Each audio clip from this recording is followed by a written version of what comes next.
Divorcee পুরুষকে বিয়ে করার আগে একবার নয় শতবার ভেবে নেবেন এবং যাচাই করে নেবেন। কারণ ডিভোর্সি একটা ছেলেকে বিয়ে করার আগে মানুষ তার সব খোঁজখবর নিয়েই তাকে বিয়ে করে। কারণ একটা ছেলেকে এমনি এমনি কোনো মেয়ে ছেড়ে দেয় না। মেয়েরা বিয়ে বসে সংসার করার জন্য, স্বামীকে ডিভোর্স দেওয়ার জন্য না। তখনই মেয়েটা ডিভোর্স দেয় যখন সে সংসারে আসে টিকতে পারে না এবং সেখানে তার কোনো মূল্য দেয় না। এবং দোষটা যে পুরোপুরি সেই ছেলেটার তাও না, দোষ ফ্যামিলিরও হতে পারে, তার বোন, ভাই, মা, ঠিক আছে। পরিবারের চাপেও একটা মেয়ে টিকতে পারে না ওই সংসারে। কারণ একটা সংসারে সবাই মিলেই থাকে, শুধু স্বামী থাকে না, ঠিক আছে। যখন পরিবার থেকে অনেক চাপে পড়ে এবং সেই মেয়েটার সাথে খারাপ আচরণ করে, যখন সে আর টিকতে পারে না যে এখানে আর থাকা সম্ভব না, কারণ মানুষ তো, সে তো আর পশু নয়, ঠিক আছে। যখন দেয়ালে পিঠ থেকে যায় একটা মেয়ের, তখন সেই মেয়েটা সেই ছেলেকে ডিভোর্স দিতে বাধ্য হয়।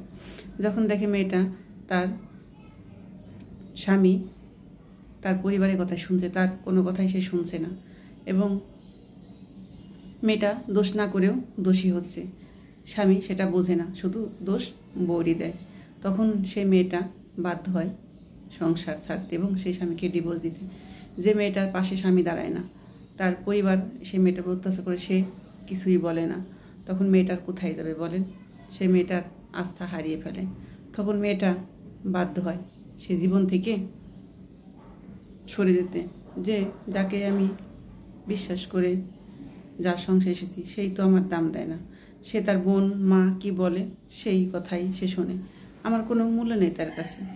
কেমন স্বামী যে বউয়ের দুঃখে বউয়ের পাশে দাঁড়ায় না, মা বাবার কথাই শোনে, আমি ভুল না করলেও সে আমাকে জোর করে সেই দোষী সাব্যস্ত করে এবং অন্যায়ভাবে আমার সাথে টর্চার করে, আমার গায়ে হাত তোলে, তার মা বোনও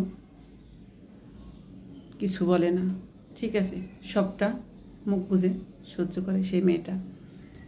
কারণ পরিবারের সবাই জ্বালা সহ্য করতে গেলেও স্বামীর জ্বালা সহ্য করা যায় না।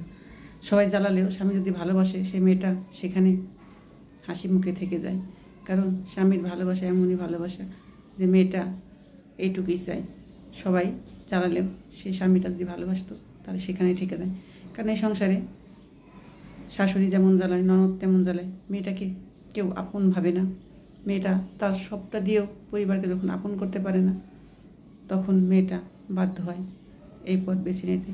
একটা মেয়ে কম কষ্টে এই পথটা বাঁচে না যে স্বামীকে ডিভোর্স দেবে। কেন? কারণ একটা ডিভোর্সি মেয়ের কোথাও দাম নেই, কোথাও মূল্য নেই, সব দোষটা কিন্তু ডিভোর্সি মেয়েরই হয়, সে ছেলের হয় না। ডিভোর্স দিয়ে বাবার বাড়িতে যাবে, সেখানে কথা শুনতে হবে, তুই ভালো না বলে সেখানে থাকতে পারিস না, তাই আজ বাপের বাড়িতে চলে এসেছিস। আসলে মেয়েরা বড় অসহায়, কাউকে বোঝাইতে পারে না, ঠিক আছে। কারণ বদনাম নিয়ে তার বাবার বাড়িতেও থাকতে হবে। সে যখন আর পারে না, সবটা ভেবেও দেখে আমি এখানে আর থাকতে পারছি না, তখনই একটা মেয়ে ডিভোর্স দেয়। স্বামীটা ঠিক থাকলেও মেয়েটা এই সিদ্ধান্ত নিত না। পরিবারের সবাই জ্বালালেও স্বামীটা যদি পাশে থাকতো তাহলে মেয়েটা অবশ্যই থাকতো। আসলে এই কারণেই মেয়েরা বেশিরভাগ স্বামীর ঘর ছাড়া হয়। সহজে কোনো মেয়ে স্বামীর ঘর ছাড়তে চায় না, কারণ স্বামীর ঘর ছেড়ে বেরোলে পারে মানুষ তাকে, মেয়েটাকেই খারাপ বলে, ছেলেটাকে বলে না, বলে মেয়েটাই খারাপ ছিল, তাই স্বামী সংসার করতে পারেনি। মেয়েরা হাসি মুখে সব মেনে নিয়ে সংসার করেছে, কিন্তু স্বামী যদি পাশে না থাকে তাহলে সে মেয়ে আর সেখানে টিকতে পারে না, তাই বাধ্য হয় ডিভোর্স দিতে, আর সব বদনাম হয় সেই অসহায় মেয়েটার।